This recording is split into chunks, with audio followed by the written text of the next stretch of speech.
벌써 횟수로 6년째가 되었는데요. 교회 안에 붙어 있는 세속성에 대해서 탄식하시면서 교회다운 교회를 일궈내기 위해서 여러분 6년 동안 걸어오신 시간들, 새롭게 허락되어진 2018년 이 시간에도요, 우리 안에 덕지덕지 붙어 있는 죄악들을 청산해내고 올 한해 하나님과 더불어서 더욱더 긴밀하게 동행하는 여러분의 삶이 되기를 원하고요. 한마음 한뜻으로 여러분, 사람이 두세 명만 만나도 참 하나 되기가 쉽지 않은 것이 우리 인간 사회의 모습인데, 이렇게 많은 사람들이 한마음 한뜻으로 6년의 세월을 함께 했다는 것은 참 기적 같은 일입니다. 주위에 앉아있는 분들을 정말 존귀하게 여기시면서 서로의 손 꼭 맞잡고 올 한 해에도 여러분 모두 하나님 안에서 승리하는 한 해 되시기를 간절히 원합니다.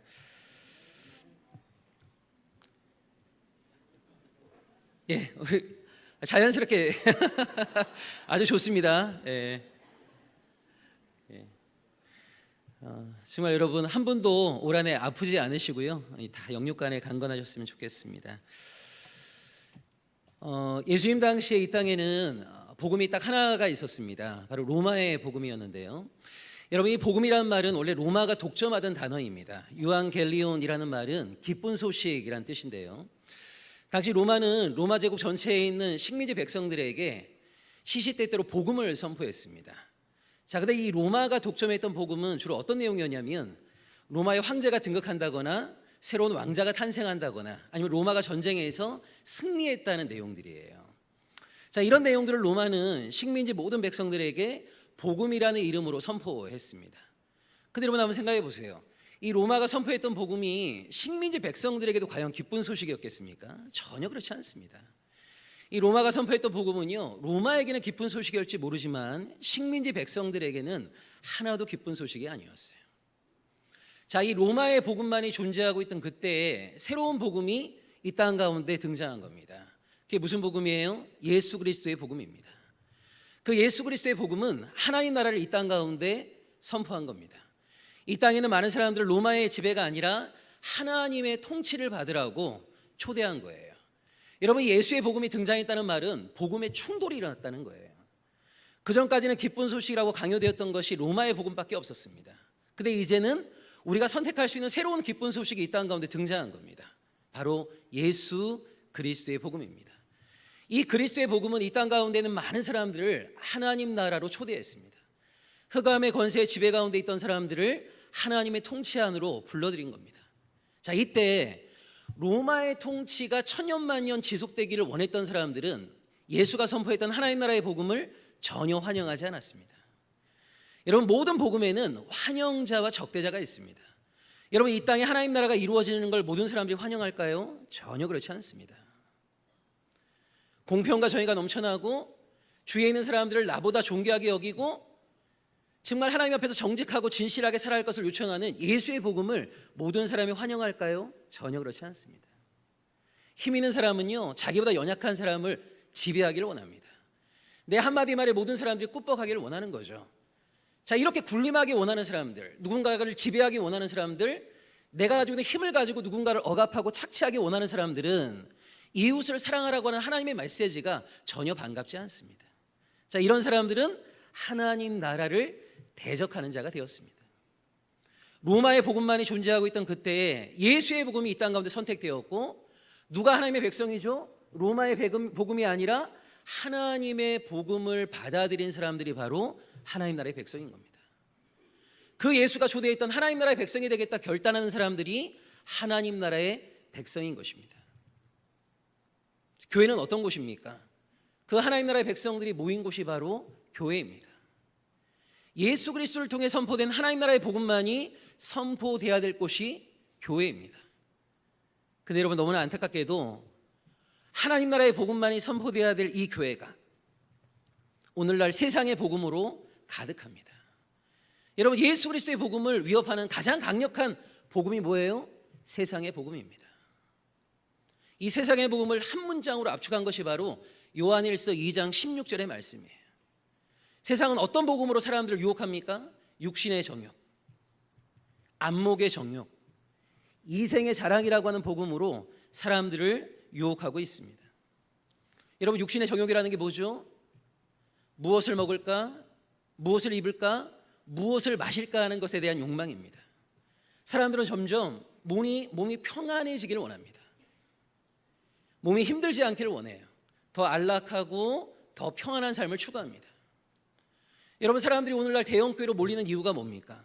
얼마나 편안합니까? 얼마나 안락합니까? 여러분, 오늘날 얼마나 많은 사람들이 맛있는 걸 먹기 위해서 혈안이 되어 있어요? 더 맛있고 더 따뜻하고 더 좋은 환경에서 생활하고자 하는 것이 모든 사람들의 욕망입니다. 이런 것들을 성경은 뭐라고 얘기하냐면 육신의 정욕이라고 얘기해요. 세상은 그 육신의 정욕으로 사람들을 지배합니다. 또 하나가 뭐죠? 안목의 정욕입니다. 이 안목의 정욕이라는 말을 풀게 되면 눈에 보이는 모든 것을 갖고 싶어하는 욕망, 이런 뜻이에요. 여러분, 세상은 사람들을 어떻게 지배하냐면 눈에 보이는 모든 것을 갖고 싶게 만듭니다.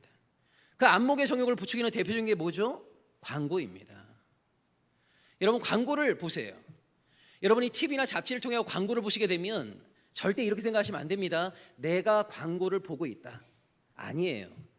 여러분이 광고를 보시는 그 시간은요, 여러분이 광고의 전도를 받는 겁니다. 여러분, 하다못해 보세요. 샴푸 광고 하나. 여러분, 샴푸 광고 처음 볼 때는 내가 무시할 수 있습니다. 근데 그 똑같은 광고를 10번, 20번 계속 보게 되면요, 어느 날 갑자기 이런 생각이 든다니까요. 내가 머리를 감다가 내가 그걸 안 써서 이렇게 푸석푸석하나, 이런 느낌이 들어요. 여러분, 자동차 광고 한번 보십시오. 그 차만 내가 소유하게 되면 정말 인생이 행복해질 것 같습니다. 아파트 광고 한번 보게 되면, 저 집에만 내가 살게 되면 정말 행복해질 것 같아요. 나에게 꼭 필요한 것이 아니지만 눈에 보이는 모든 것을 갖고 싶게 만들어요. 그게 뭐라고요? 안목의 정욕입니다. 여러분, 대한민국 사회가 50년 전에는 생활 필수품이 50개가 안 되었대요. 생활 필수품이라는 말이 뭡니까? 인간다운 삶을 살기 위해서 꼭 필요한 것들을 생활 필수품이라고 얘기합니다. 지금 여러분 몇 개가 되었냐면요, 800개가 되었습니다. 인간다운 삶을 살아가기 위해서 꼭 필요한 것들이 800개나 된 거예요. 근데 그 800개 가운데 보면 없어도 상관이 없는 것들이 꽤 많습니다.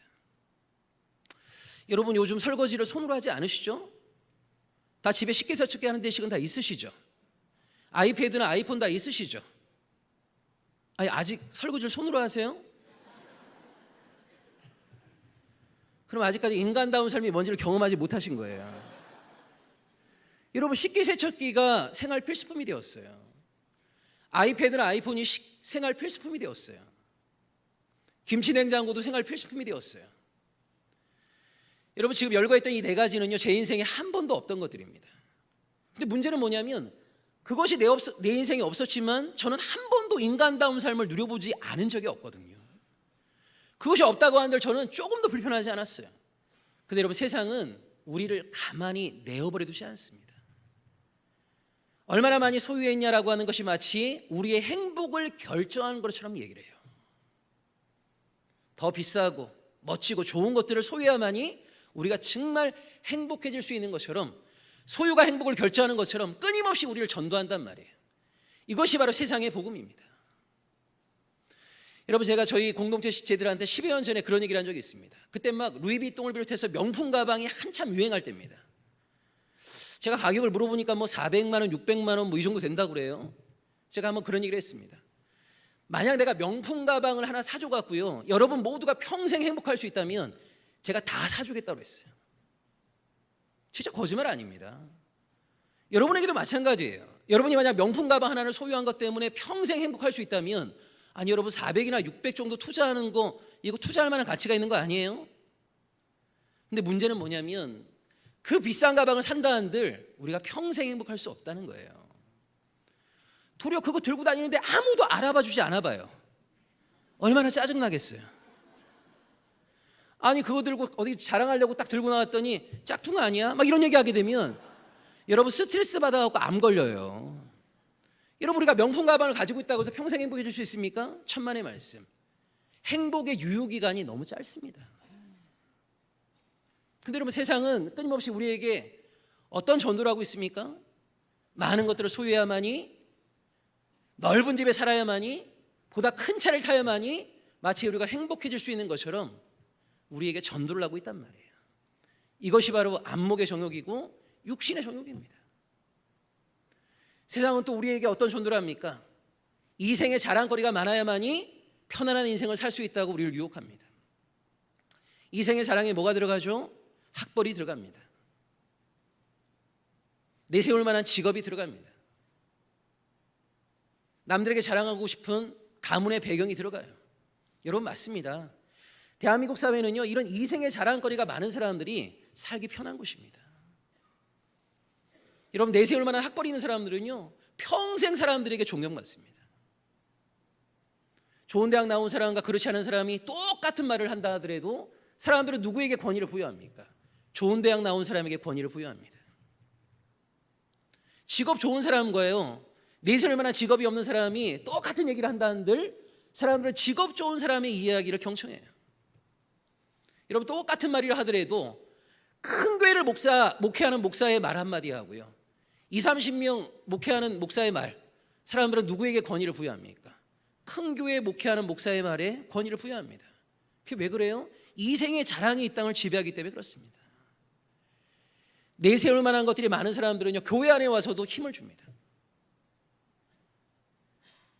여러분, 이 자리에 앉아 계신 우리 장로님, 절대 자기 얘기라고 좀 오해하지 마세요. 여러분, 우리 한국교회가 처음 시작될 때는요, 교회 안에서 신앙의 어른인 장로를 뽑을 때 양반을 제치고 노비들이 장로가 되었습니다. 부유한 사람들을 제치고 가난한 사람들이 장로가 되었습니다. 한마디로 세상의 질서를 뒤집어 엎은 거죠. 여러분, 오늘날 거의 불가능합니다. 아무리 신앙이 좋고 인격이 좋다 하더라도요, 내세울 만한 직업이 없거나 경제력이 없으면, 학벌이 시원치 않으면 장로 되기 어려워요. 이게 교회입니까? 여러분, 내가 세상에서는 내세울 학벌이 있고 내세울 만한 직업이 있고 경제력도 있고 사람들 앞에서 목에 힘주고 다닐 수 있습니다. 근데 그 사람이 만약 교회 안에 와서도 자기의 학벌 때문에 목에 힘을 주고 다닌다거나 내세울 만한 경제력을 통해 갖고 목에 힘을 주고 다닌다거나 내세울 만한 직업을 가지고 사람들 위해 군림하고자 한다면 그것은 교회가 아니죠. 그것은 신앙인스러운 모습이 전혀 아닙니다. 여러분, 교회는 어떤 곳입니까? 세상이 만들어 놓은 이런 모든 이생의 자랑이 주의 복음 앞에서 그 힘을 상실하는 곳이 교회입니다. 내가 세상적으로는 내세울 학벌이 없고 내세울 직업이 없고 경제적으로 가난하기 때문에 주눅 들어있던 사람들이요, 교회 안에 와서는 그리스도 안에서의 해방을 맛보는 곳이 진짜 교회란 말이에요.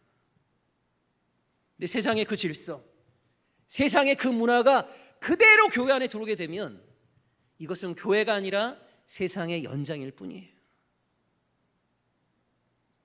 여러분, 안타깝게도 예수 그리스도가 선포하셨던 그 하나님 나라의 복음을 가장 강력하게 우습게 만들고 있는 것이 뭐냐면 이 세상의 복음입니다. 오늘 생각에는 많은 사람들은 한국교회를 바라보면서 다 탄식합니다. 여러분, 한국교회를 외형적으로 보시면 탄식할 게 뭐가 있습니까? 이렇게 많은 성도들이 있고요,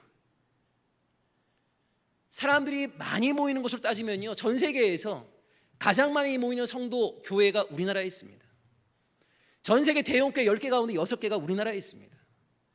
전 세계 대형교회 50개 가운데 24개가 우리나라에 있습니다. 한국교회를 보면서 탄식할 게 뭐가 있어요?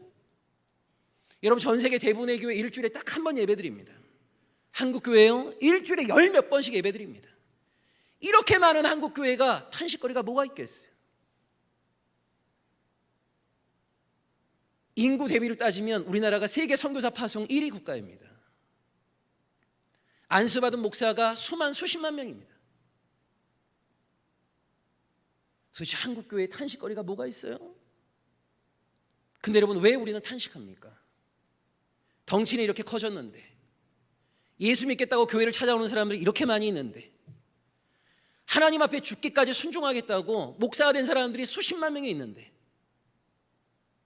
정말 하나님 앞에서 자기 존재를 꺾은 사람들, 자기를 부인하고 자기 십자가를 지고 예수 그리스도를 따르는 사람들, 그리스도 안에 새로운 피조물이 된 사람들, 이런 사람들은 왜 이리 찾아보기가 어려워졌냔 말이에요. 여러분, 오늘 한국교회는 세속의 가치의 지배를 받고 있어요.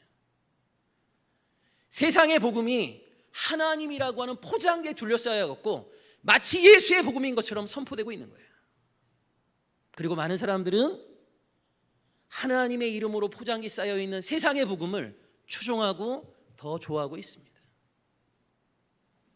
생각 있는 많은 사람들이 이런 얘기를 하고 있습니다. 오늘 한국교회는 말씀의 기근에 시달리고 있다. 여러분, 정말 웃긴 이야기 아닙니까?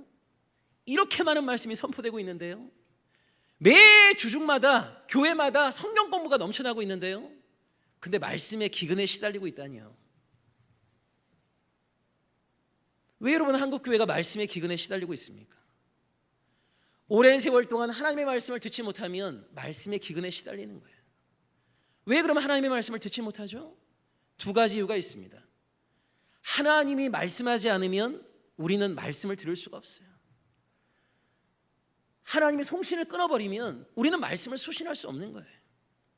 또 하나는 뭡니까?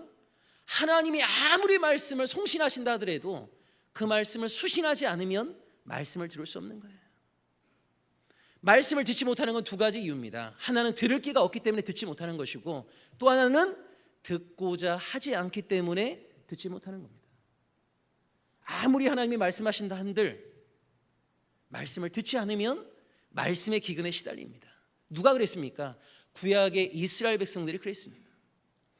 매 시대마다 하나님께서 예언자들을 보내셨지만 그 예언자들을 통해서 하나님의 말씀을 선포했지만 이스라엘 백성은 예언자의 말씀을 듣지 않았어요. 왜 듣지 않았습니까? 자기들이 듣고 싶은 메시지가 아니었기 때문입니다. 내 인생에 전혀 도움이 안 되는 것들이에요. 여러분, 자기를 부인하라고 하는 게 내 인생에 지금 유익이 됩니까? 자기 십자가를 지라고 하는 게 지금 내 인생에 유익이 됩니까? 듣고 싶지 않아요. 오늘날 대부분의 신앙인들은 교회 생활을 수십 년을 했다 하더라도 예수 그리스도 때문에 요만큼도 손해나 요만큼도 불편함을 감수하지 않으려고 합니다. 십자가를 지라는 말은 성경에만 존재하는 거죠. 자기를 부인하라는 말은 성경에만 존재하는 겁니다. 너무나 많은 사람들이 여전히 이기심과 탐욕으로 중무장되어 있습니다. 어떻게 하면 육신의 정욕과 안목의 정욕과 이생의 자랑이라고 하는 것들을 얻어낼 수 있을까? 여기에 모든 관심이 집중되어 있는 거예요. 그런 사람들에게 하나님의 말씀이 들리겠습니까? 하나님의 말씀이 선포된다 하더라도 그 말씀을 아멘으로 받아들이겠습니까? 천만의 말씀. 여러분, 오늘 한국교회는요, 세상의 복음이 하나님이라고 하는 포장지에 둘러싸여 갖고 선포되고 있어요. 우리의 욕망을 하나님의 이름으로 정당화시켜내고 있습니다. 여러분, 오늘 우리가 하나님께 올려드리고 있는 기도를 한번 보세요. 여러분, 이 기도라고 하는 것은 우리 기독교에만 존재하는 게 아닙니다. 전 세계 모든 종교의 기도가 있습니다. 여러분, 이 땅에 복음이 들어오기 전에도 우리 조상들은요, 기도하던 사람들이었어요. 여러분, 전 세계 모든 종교의 기도라고 하는 종교 의식이 있는데, 자, 기도하는 목적이 뭡니까? 기도하는 목적. 기도는 나보다 훨씬 더 능력 많으신 신을 통해 왔고요, 내가 원하는 바를 얻어내는 것이 기도하는 목적입니다. 신을 통해서 내가 원하는 바, 소원하는 바를 얻어내고 싶어하는 것이 바로 기도하는 목적인 거죠. 자, 내가 원하는 걸 얻어내려면, 신이 내 기도에 응답해 주려면 신을 감동시켜야 돼요. 그 신을 감동시키기 위해서는 뭐가 필요합니까? 치성이 필요한 거예요. 지극정성이 필요한 겁니다. 여러분, 우리 민족은 예로부터 뭘 했습니까? 그 신을 감동시키기 위해서 남들이 다 자고 있는 이런 새벽에 일어나갖고 기도했습니다. 그냥 기도했습니까? 가장 맑은 정화수를 떠놓고 기도했어요. 신을 감동시키기 위해서 밤을 새워가면서 기도했습니다. 신을 감동시키기 위해서 밥을 굶어가면서 금식 기도했어요. 이것이 여러분, 전 세계 모든 종교에 존재하는 모습입니다. 기도하는 목적은 내가 원하는 것을 얻어내는 것에 있는 것이고, 내가 원하는 것을 얻어내기 위해서는 신을 감동시켜야 되는 것이고, 신을 감동시켜내기 위해서 지극정성, 치성을 다하는 거예요.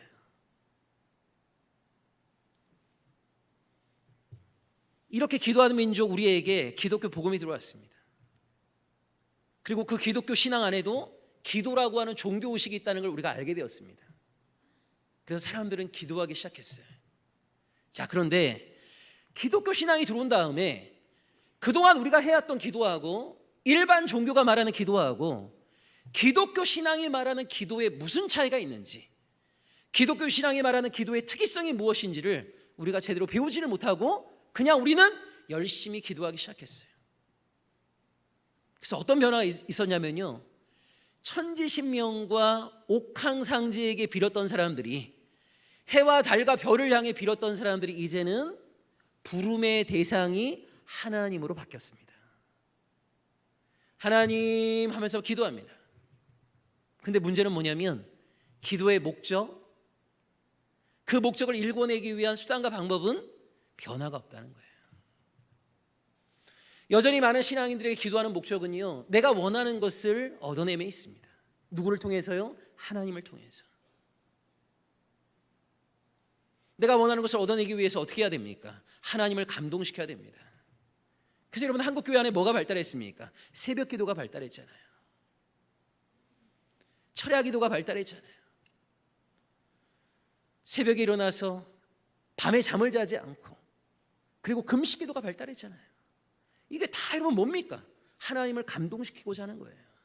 하나님, 내가 이렇게까지 기도하는데 정말 내 기도 안 들어주실 겁니까? 이거 전 세계 모든 종교가 하고 있는 기도의 방식입니다.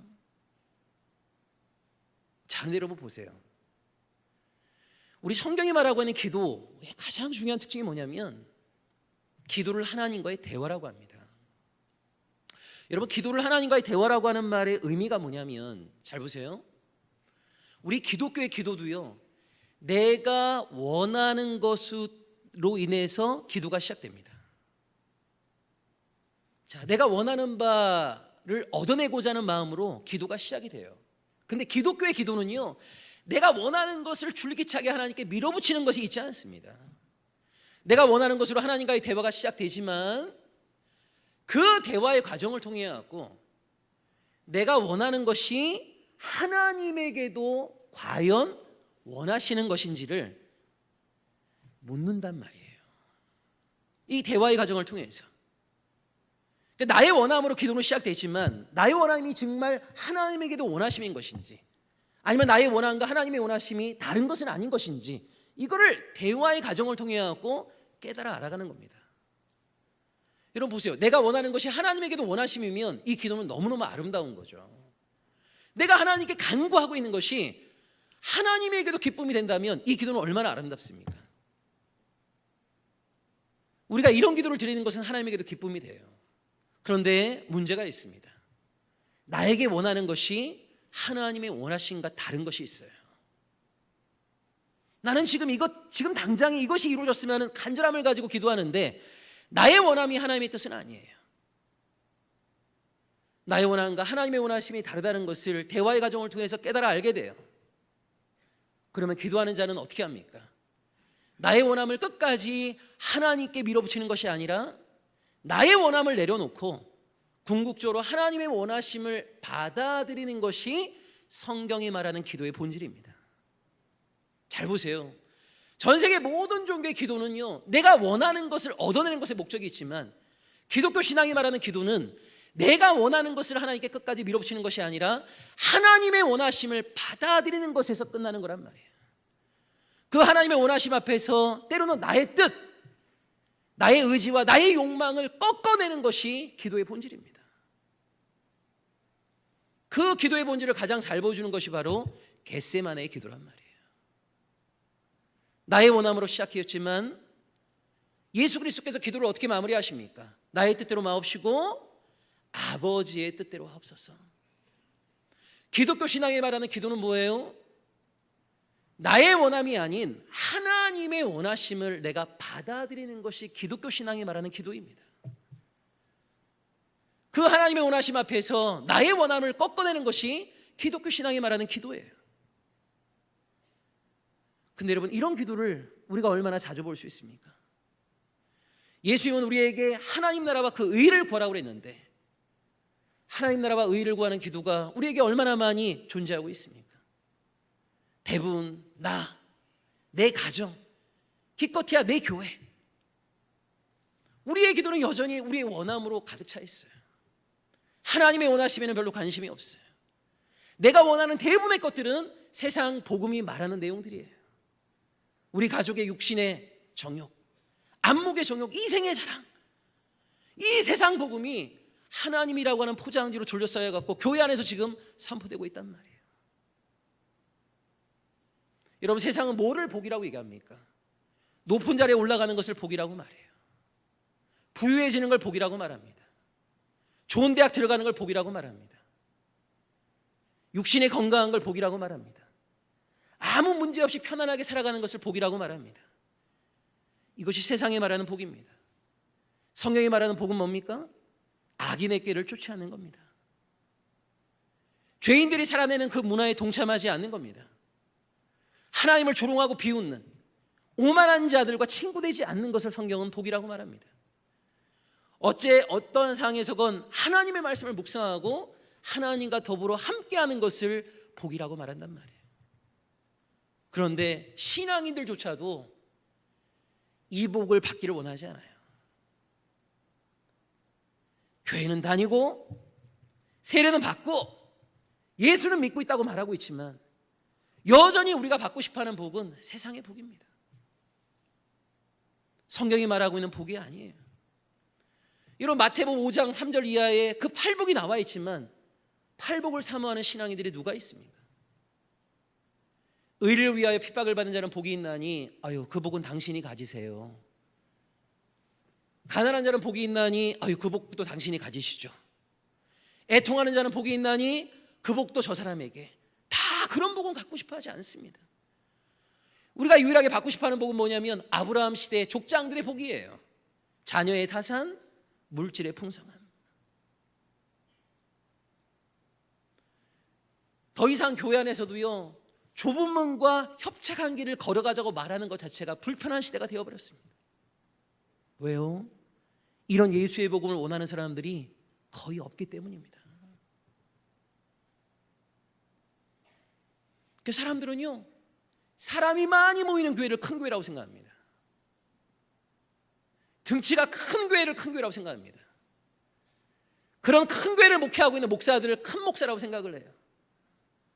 여러분 신명기 4장을 보시게 되면 하나님께 순종하는 백성이 큰 백성입니다.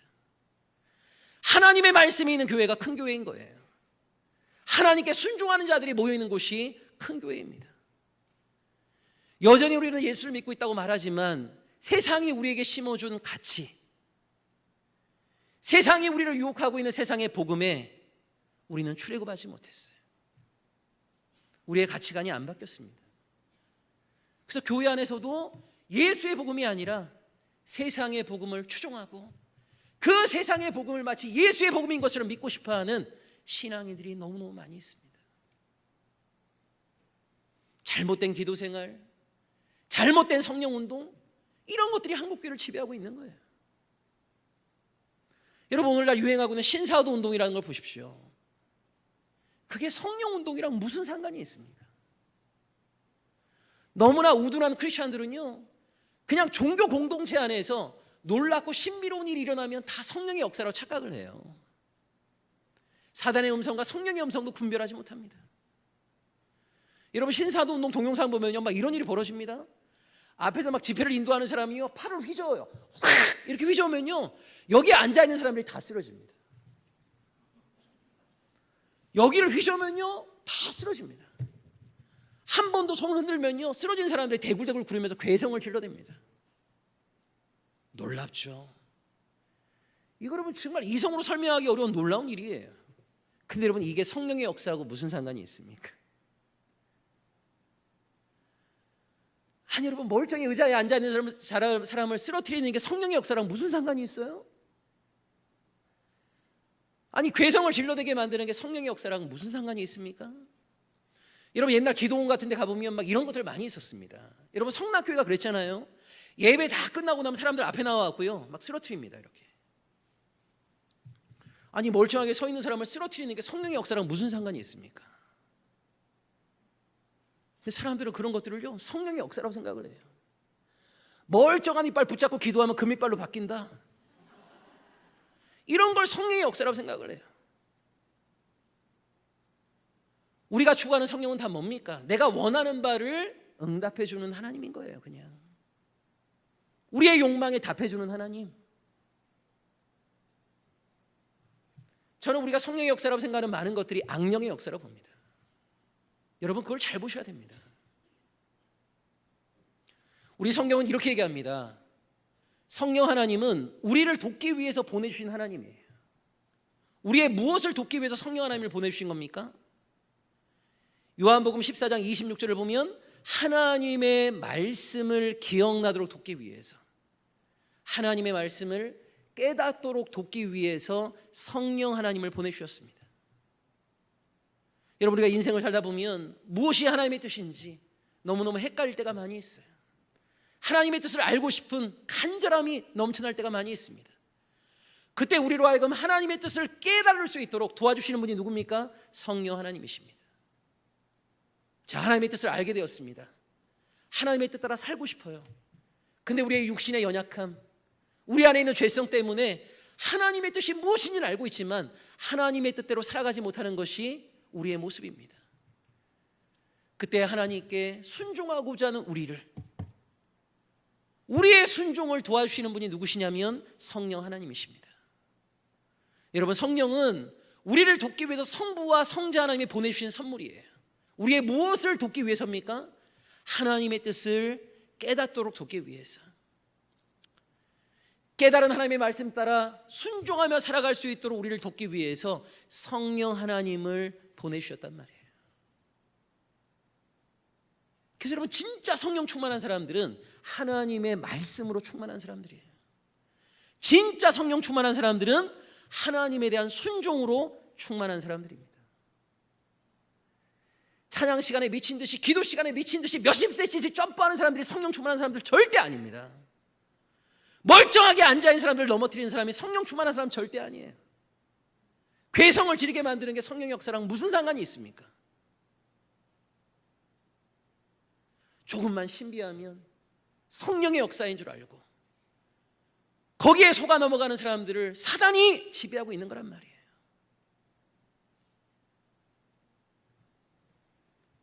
여러분 성경을 가만 보시면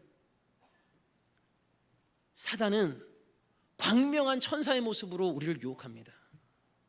그래서 여러분 사람들은요 사단의 유혹을 받으면서도 이게 사단의 유혹인지를 잘 모르는 거예요. 왜? 광명한 천사의 모습으로 위장해서 우리 앞에 나타나니까요. 그리고 모든 사단의 유혹은 우리의 욕망과 맞아떨어지는 겁니다. 여러분 예수님이 광야에서 3가지 받으셨던 시험의 내용들을 한번 보세요. 40일 금식하셨던 예수에게 사단이 나타나고 뭐라고 유혹합니까? 주위에 지천에 널려있는 돌들을 떡덩이 되게 하라는 거예요. 여러분 뭐라고 생각하기 쉽습니까?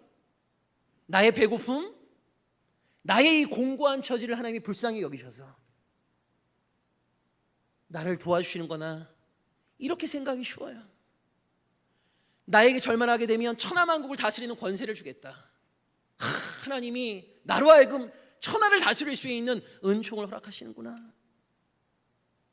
성전에서 뛰어내려도 죽지 아니하고 모든 사람들에게 박수받을 수 있는 그 놀라운 역사를 행하게 해주겠다. 여러분 사단의 유혹에 우리가 넘어가는 이유가 뭐냐면 사단의 유혹은 다 우리의 욕망을 건드린단 말이에요. 여러분 사단이 우리 앞에 나타나고 이런 식으로 우리를 시험합니까? 야 제발 십자가 지고 예수 제대로 믿어야 되지 않겠어? 너 정말 예수의 사람답게 제대로 살아가야 되는 거 아니야?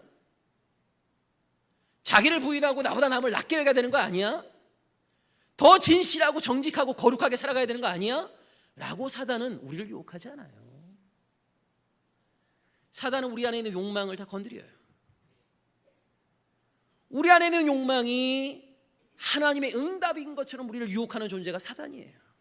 그래서 많은 사람들은요 광명한 천사의 모습으로 위장되어서 우리의 욕망을 부추기고 있는 사단의 음성을 성령의 음성인 줄 착각하고 있단 말이에요. 그렇지 않습니다. 여러분 예수의 복음과 세상에 우리에게 전해주는 복음은 너무 다릅니다. 근데 이 세상의 복음은 너무 강력합니다. 아무도 가난하기를 원치 않거든요. 아무도 누구에게 지배받기를 원치 않아요. 아무도 누구에게 무시당하기를 원치 않습니다. 아무도 누구에게 핍박받기를 원치 않아요. 아무도 누군가에게 오해받기를 원치 않습니다. 그러니까 이 세상의 복음은 너무 매력적인 거예요. 부유하게 살아가라고, 남들 위해 군림하라고, 늘 성공하고 승리를 맛보라고, 싸워서 이겨내라고, 이런 식으로 우리를 유혹하고 있어요. 여러분, 힘 있는 자가 힘없는 자를 지배하고 억압합니다. 이때 힘없는 자가 힘을 키우고 조직을 만들고, 그래서 이 힘 있는 자를 이겨냈다고 생각해 보세요. 이건 뭐가 이긴 겁니까? 힘이 이긴 겁니다. 여러분, 불의한 자들에게 핍박을 받는 게 이기는 거예요. 불의한 자에게 박해를 받는 게 이기는 겁니다. 그것이 바로 성령이 말하는 선으로 악을 이기는 거예요. 힘 있는 자에게 힘으로 맞서갖고 내가 힘으로 이기면 내가 이긴 겁니까? 신앙이 이긴 겁니까? 아닙니다. 힘이 이긴 겁니다. 나도 모르는 사이에 힘 있는 자와 맞서 싸우면서 나도 힘을 숭배하는 자가 되어버리는 거예요. 그런 걸 사단이 우리에게 유혹하고 있는 거예요. 더 큰 힘을 가지라고. 아닙니다. 우리는 더 낮아져야 되는 거예요. 더 힘을 비워내야 되는 거예요. 남들 위해 군림하라고, 승리하라고. 뭐가 승리입니까? 뭐가 진짜 이기는 겁니까? 여러분, 예수가 우리에게 가르쳐 주신 승리, 십자가를 지는 거예요. 세상이 우리에게 말하는 승리, 적들을 타도해내는 겁니다. 내가 이기는 거예요. 여러분, 세상의 복음과 예수 그리스도의 복음이 너무나 많이 혼재되어 있습니다. 하나님의 이름으로 세상의 복음이 선포되은 지가 너무 오래돼 갔고요, 뭐가 과연 예수의 복음인지조차도 너무 헷갈려요. 그런 의미에서 우리가 2018년도에 정말 우리가 붙잡아야 될 복음이 뭔지, 우리가 정말 믿어야 될 복음이 뭔지, 이거를 우리가 선택해야 됩니다. 예수의 복음은 우리를 하나님 나라로 초대하는 거예요. 하나님의 나라는 하나님이 다스리시는 곳입니다. 하나님이 원하시는 바가 현실로 구현되는 곳이 하나님의 나라입니다. 하나님의 뜻이 편만하게 이루어지는 것이 하나님의 나라입니다. 그 하나님의 나라는 우리의 순종을 통해 일구어져요. 그 하나님 나라에 들어가기 위해서는요, 좁은 문을 통과해야 됩니다. 협착한 길을 걸어가야 되는 거예요. 더 나를 낮춰야 됩니다. 자기를 부인하는 자들만이 하나님 나라에 들어갈 수 있습니다. 목숨을 걸고 존재를 다해서 하나님께 순종하는 십자가를 지는 자들만이 하나님 나라에 들어갈 수 있습니다. 세상적으로는 지는 것처럼 보이는 자들이 하나님 나라에서는 이기는 자들이에요. 예수는 그 나라로 우리를 초대하고 있습니다. 여러분, 이 땅에서 조금 더 맛있는 거 못 먹는다 하더라도, 조금 더 화려한 집에 못 산다 하더라도, 사람들에게 조금 더 주목받지 못한다 하더라도 세상의 판단이 아닌 하나님의 판단에서 우리가 승리해야 될 거 아닙니까? 세상의 복음은 더 많은 것들을 가지라고 우리를 유혹해요. 지금 누리고 있는 것을 가지고 자족할 수도 있음에도 불구하고 마치 더 많은 것들을 누리지 못하기 때문에 우리가 빈곤한 것처럼, 더 많은 걸 소유하기만 하면 우리의 모든 문제가 다 해결될 수 있는 것처럼, 여러분, 그렇지 않습니다. 저는 제 아내하고 처음에 결혼해갖고 아파트에서 생활을 하기 시작했거든요. 그 다음에 제가 의사들을 목회했습니다. 그 의사들이 빌라를 사택으로 구해줬습니다. 거기서 제가 세 아이를 다 낳았어요. 너무너무 저희 다섯 가족이 행복하게 살았습니다. 그러다 한번 아내하고 그런 이야기를 나누었어요. 이 땅에 100만 명가량의 사람들이 반지하 생활을 하고 있다는데, 명색이 내가 대한민국의 목사인데 나도 그 반지하 생활하는 사람들의 삶을 경험해봐야 되는 거 아닌가 하면서 2005년경에요, 전세 1800짜리 강북구에 반지하로 저희가 들어갔어요. 아내하고 저하고는 합의가 됐습니다. 아이들에게도 물어봤습니다. 엄마 아빠가 이런 뜻 가운데 우리 이사를 가려고 하는데 너희들 어떻게 생각하니? 아이들도 좋다고 그러더라고요. 그래서 2년 동안 그 반지하에서 생활했습니다. 놀라운 거는요, 집은 좀 작아졌어요. 지상에서 지하로 들어갔습니다. 그런데요, 우리 가족은 여전히 행복했습니다. 여전히 사랑 충만했어요. 저는 그 반지하 생활을 통해 뭘 제가 확실히 깨달았냐면, 잠언에 나와 있는 그 모든 말씀이 정말 진실이구나, 정말 진리이구나. 여러분, 잠언에 그런 말씀이 있습니다. 사랑하는 여인과 채소를 먹는 것이 다투는 여인과 맨날 고기를 먹는 것보다 훨씬 더 행복한 일이다. 아멘. 맞습니다. 내가 무엇을 먹느냐가 더 행복한 것이 아니라 내가 누구랑 살고 있는가, 함께 살고 있는 우리가 얼마나 서로를 사랑하고 신뢰하고 있는가. 인간의 행복은 그것을 통해서 결정되는구나. 8년 전에 저희 공동체가 안양으로 이사를 갔어요. 이사 가자마자 저희가 학교를 시작했습니다. 그리고 조그만 건물을 하나 샀습니다. 1층, 2층은 학교로 쓰고요, 주일날은 거기가 예배 공간으로 사용됩니다. 3층은 원래 저희 사택이었어요. 근데 학생들이 점점 늘어났습니다. 그래서 4년 전에 아내하고 또 그런 얘기를 나눴어요. 우리가 이 3층 사택을 학교로 내어주고 그 3층 위에 한 10평짜리 옥탑방이 하나 있거든요. 옥탑으로 올라가는 거 어떠냐. 아내하고 또 합의가 됐어요.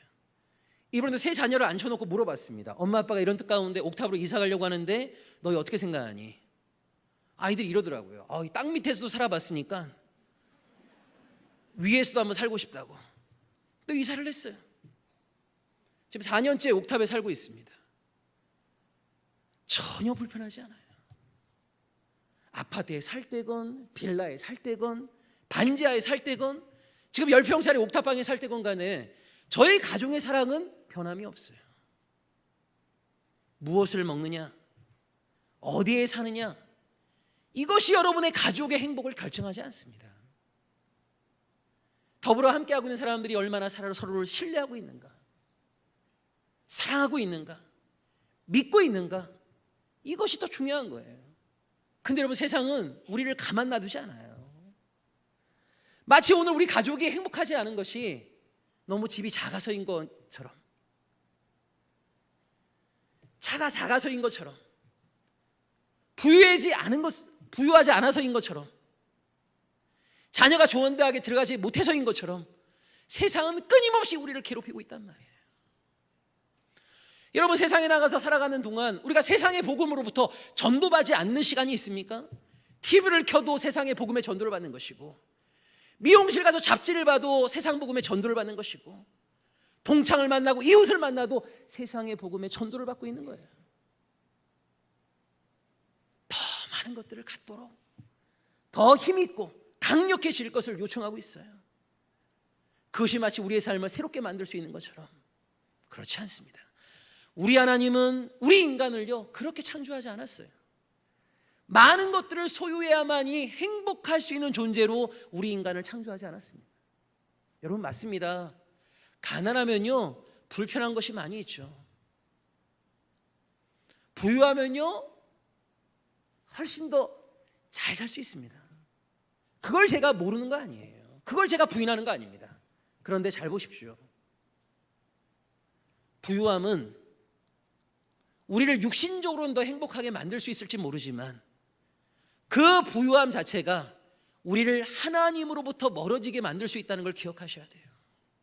그래서 여러분, 무한 부유함이 복이 아닌 거예요.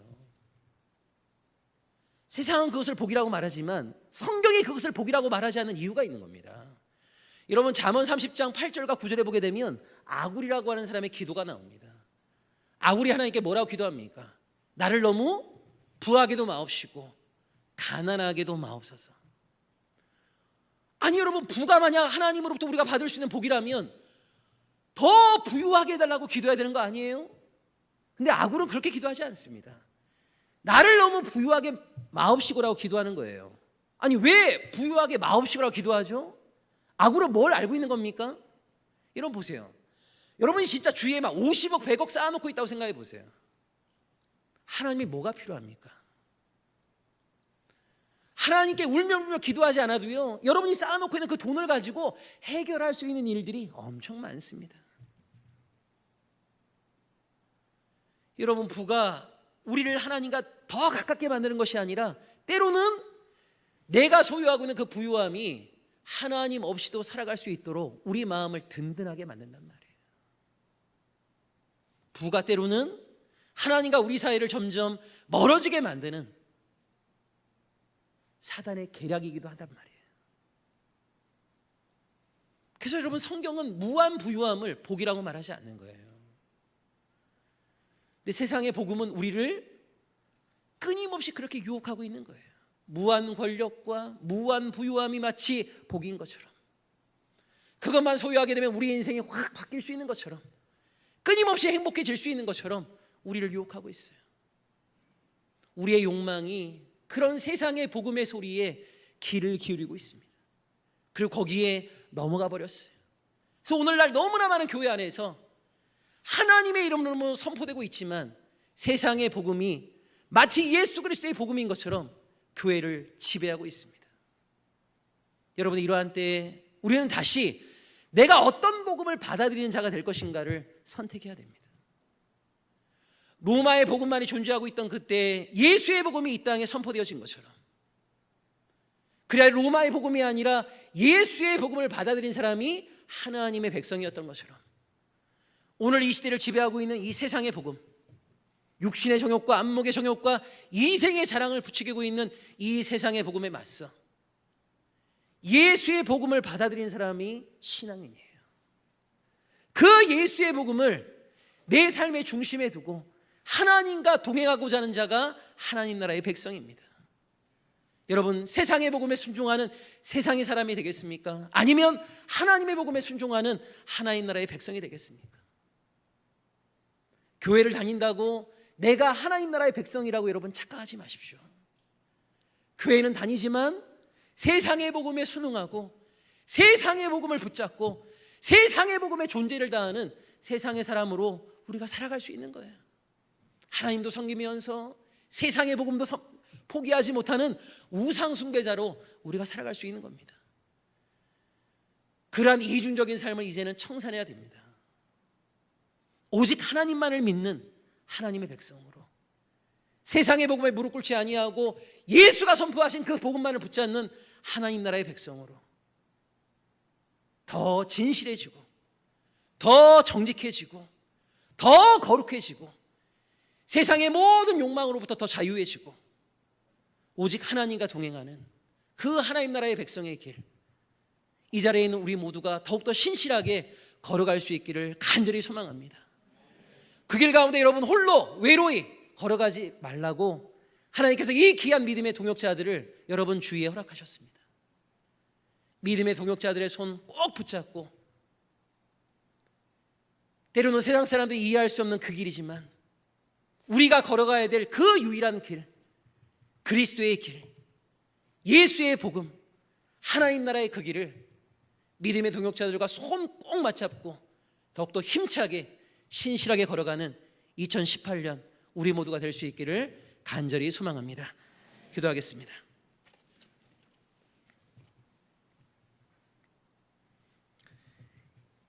예수의 복음만을 믿고 예수의 그 길을 따라가겠노라고 결단하고 다짐하고 있지만 우리를 유혹하고 있는 세상의 복음에 어이없이 무릎 꿇고 살아왔던 우리의 인생을 하나님 앞에 회개합니다.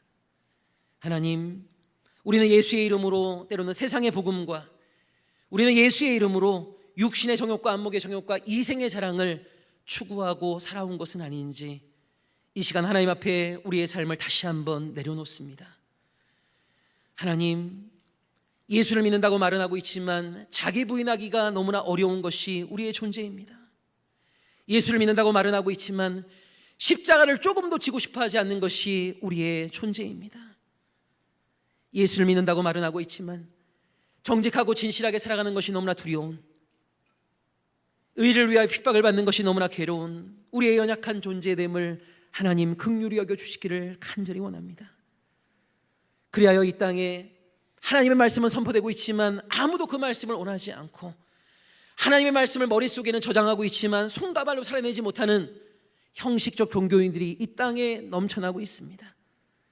하나님, 이러한 때에 하나님께서 우리에게 사건을 허락하셔서 우리가 정말 믿고 있는 것이 무엇인지, 우리가 속해 있는 교회가 무엇인지, 우리가 정말 붙잡아야 될 복음이 무엇인지를 하나님께서 날로 우리를 깨우치고 계십니다. 하나님, 때로는 힘들고 어렵다 생각되지만 세상의 복음이 아니라 오직 예수의 복음을 붙잡는 우리 모두가 될 수 있도록 연약한 우리를 꼭 붙잡아 주시기를 간절히 원합니다. 2018년 이 무술년에 더욱더 우리를 꺾는 자기 부인의 사람이 되겠습니다. 예수 그리스도의 십자가를 함께 짊어지고 나가는 하나님 나라의 백성의 길을 더욱더 신실하게 걸어가겠습니다.